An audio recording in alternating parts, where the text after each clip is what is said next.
Thank you, Mr. Chair. Bismillahirrahmanirrahim. Assalamualaikum warahmatullahi wabarakatuh. His Excellency Abdel Fattah el-Sisi, President of the Arab Republic of Egypt, Honorable Heads of State and Governments of the D8 organization, Ambassador Isiaka Abdul Qadir Imam, Secretary General of the D8, distinguished guests of honor of the D8, His Excellency Mahmoud Abbas, President of the State of Palestine, His Excellency Najib Mikati, Prime Minister of the State of the Republic of Lebanon, His Excellency Ali Asadov, Prime Minister of the Republic of Azerbaijan, His Excellency Hussein Brahim Taha, Secretary General of the OIC, His Excellency Ahmed Abdul Gait, Secretary General of the League of Arab States, the distinguished representative of the United Nations. Thank you, President Abdel Fattah el-Sisi, for the warm welcome and generous hospitality given to us, the delegates to the D8 Summit 2024. I also commend the Secretary General of the D8 for his effective leadership in guiding this summit. In a world often shaped by the few, this summit highlights our collective power as a transformative force. We must realize that the D8 indeed holds immense potential. Together, the D8 represents the third largest economic bloc globally, with a combined GDP of $4.81 trillion in 2023. PricewaterhouseCoopers predicts all D8 member countries will rank among the 25 largest economies by 2050. Another vast potential that we often forget is our common maritime resources.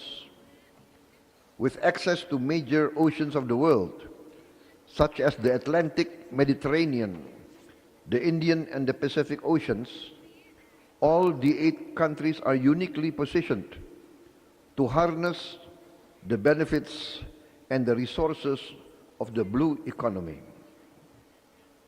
This is a very strategic collaboration. For example, the total value of the fishery industry in the world is $600 billion. We can imagine if we concentrate in making the most of the blue economy, our various economies will really be strong. But to give more tangible benefits for our peoples, D8 must deepen economic integration and cooperation. Amongst others, we must implement effectively the preferential trade agreement between us. We also must establish a streamlined and simplified customs procedures within intra-D8 trade.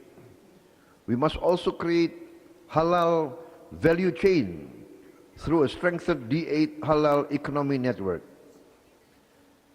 Excellencies, the D8 must be more than an economic bloc. It is a movement of the global south. Therefore, we must also continue advocating for a fairer global order on the basis of international law, inclusivity, fairness, and shared prosperity. Achieving this requires greater representation of the global south in decision-making processes. For that, D8 must be united. We must work together to be united. We must leave behind our differences. We must look for the greater good of our peoples. Without unity, without integration, we will be weak And if we are weak, we will be exploited. That is the law of history. In this spirit, Indonesia reaffirms our commitment to strengthening the D8. And also, we must consider if it's not wise for us now to invite more members to join the D8. There must be strength in numbers, strength in unity. Let us look towards the future. Let us learn from the present. Once again, we must learn from the geopolitical situation that's happening around us now.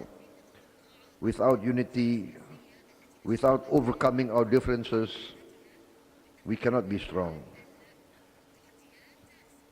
We say that we support Palestine, but if we are weak, how can we support Palestine? Therefore, Excellencies, let us harness our collaboration. We must drive economic growth. We must work to achieve industrial and technological strength. And we must make the Muslim world a prosperous world, overcoming poverty. Let us unite to make the D8 a catalyst for positive change, to be a champion for the aspirations of the global South and for the Muslim Ummah. As Indonesia prepares to face the future, we reaffirm our steadfast commitment to this shared vision. Let us transform the D8 into a beacon of hope for all our nations and the world. I thank you. Wassalamualaikum warahmatullahi wabarakatuh.